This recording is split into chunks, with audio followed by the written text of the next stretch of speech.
Em tempos de guerra, atualmente, você está perdendo a guerra mais importante, a guerra dentro da sua própria mente. E o mais perigoso é que isso não parece uma guerra. Não há explosões, não há confrontos visíveis, não há sinais claros de que algo está sendo tomado de você.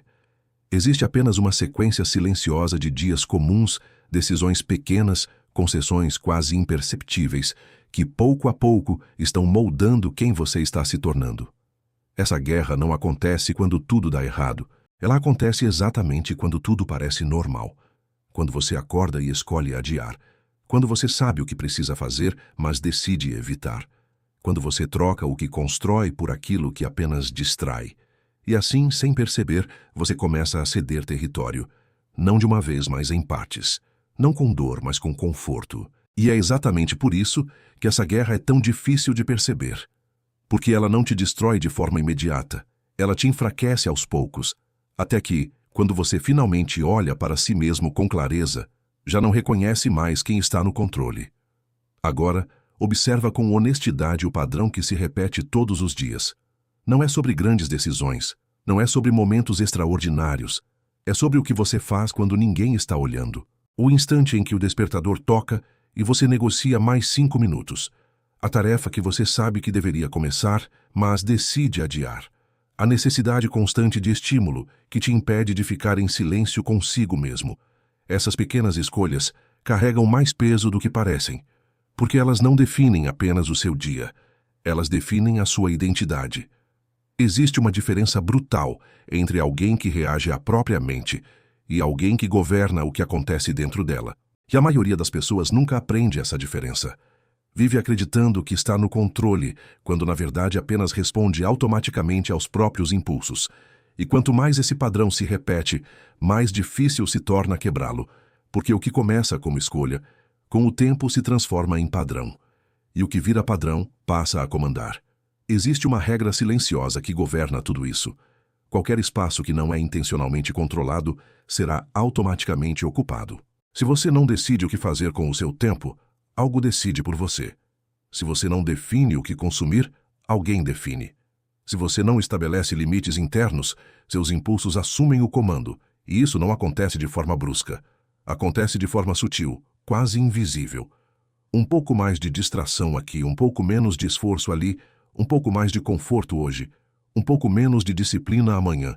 E quando você percebe, aquilo que deveria ser exceção já virou regra. O problema não é perder o controle em um momento. O problema é não perceber que ele está sendo perdido todos os dias, em pequenas parcelas. Porque no final, não é uma grande decisão que define sua vida. É a soma de tudo aquilo que você repetiu sem perceber. A maioria das pessoas acredita que disciplina depende de motivação. Espera o momento certo, o estado mental ideal, a energia necessária para agir. Mas essa lógica está completamente invertida, porque motivação é instável. Ela aparece e desaparece sem aviso. Se você depende dela, você já está vulnerável. Disciplina não nasce quando você está disposto. Ela se constrói exatamente quando você não está. É uma estrutura que você cria para agir independentemente do que sente.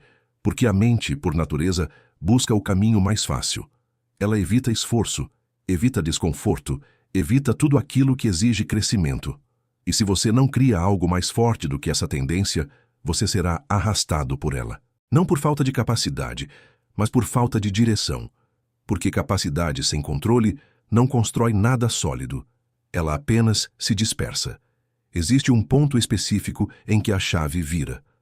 Um momento em que você percebe que não pode mais confiar na sua própria vontade. Parece estranho, mas é nesse ponto que começa o verdadeiro controle. Porque enquanto você depende de sentir vontade, você está preso a algo que muda o tempo todo. Mas quando você decide agir independente disso, algo muda. Você para de negociar consigo mesmo, para de discutir com a sua própria mente, para de esperar o momento ideal e começa a operar de uma forma completamente diferente. O que precisa ser feito, simplesmente, é feito. Sem drama, sem justificativa, sem resistência. E isso não é frieza, é clareza. É entender que se você não assumir o controle, algo inevitavelmente assumirá por você. Mas essa guerra não acontece apenas dentro de você. Ela é constantemente alimentada por tudo que está ao seu redor. O ambiente moderno é construído para capturar sua atenção, provocar reações e te manter ocupado com aquilo que não constrói nada real. Cada notificação, cada conteúdo, cada estímulo é uma tentativa de puxar você para fora do seu centro.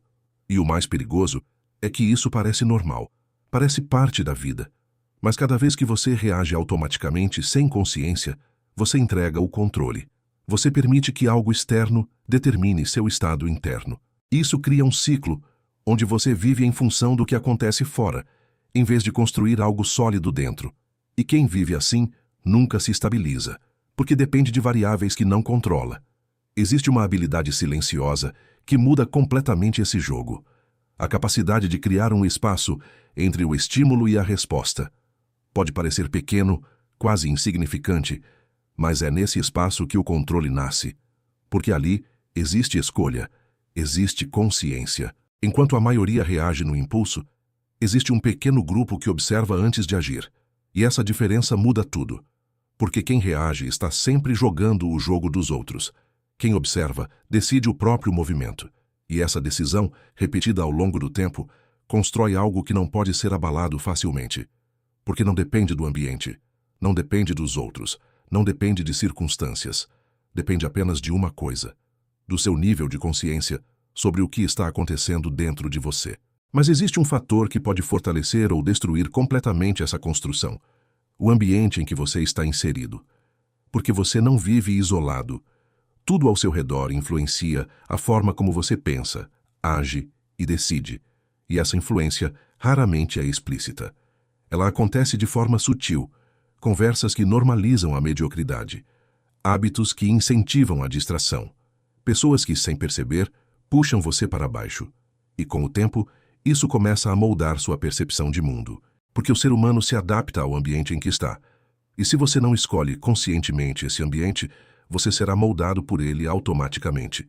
E isso explica por que tantas pessoas com potencial permanecem estagnadas. Não por falta de capacidade, mas por excesso de influência negativa ao redor. Chega um momento em que crescer exige decisões difíceis, e uma das mais difíceis é entender que nem tudo pode continuar fazendo parte da sua vida. Não por ego, não por superioridade, mas por direção. Porque tudo aquilo que permanece ao seu redor está influenciando quem você está se tornando. E se você não filtra isso, você compromete sua própria evolução.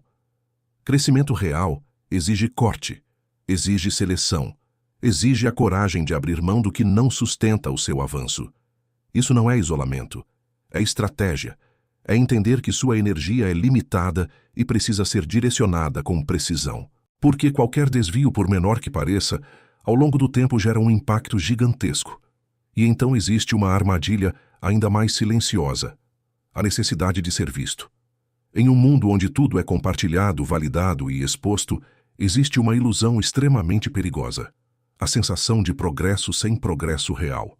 Você começa algo, sente entusiasmo, compartilha, recebe reconhecimento. E aquilo que deveria ser construído ainda nem começou de verdade, mas o cérebro já recebeu recompensa. E quando isso acontece, sua motivação diminui. Porque, de certa forma, você já ganhou antes de concluir. Isso cria um ciclo onde você parece estar avançando, mas na prática está apenas simulando evolução. E quanto mais isso se repete, mais difícil se torna construir algo sólido de verdade. Existe uma força absurda em construir no silêncio, em agir sem anunciar, em evoluir sem buscar validação imediata. Porque nesse espaço, sua energia permanece intacta, seu foco não é fragmentado, sua direção não é distorcida. O problema é que isso exige algo que a maioria evita: ausência de reconhecimento, falta de aplauso e, muitas vezes, solidão. Mas é exatamente isso que fortalece, porque você deixa de depender do externo para continuar e passa a se mover por algo muito mais sólido, uma decisão interna que não precisa ser vista para existir. E quando essa decisão se torna consistente, o resultado começa a aparecer de forma inevitável. No final, tudo converge para uma pergunta simples, mas extremamente desconfortável.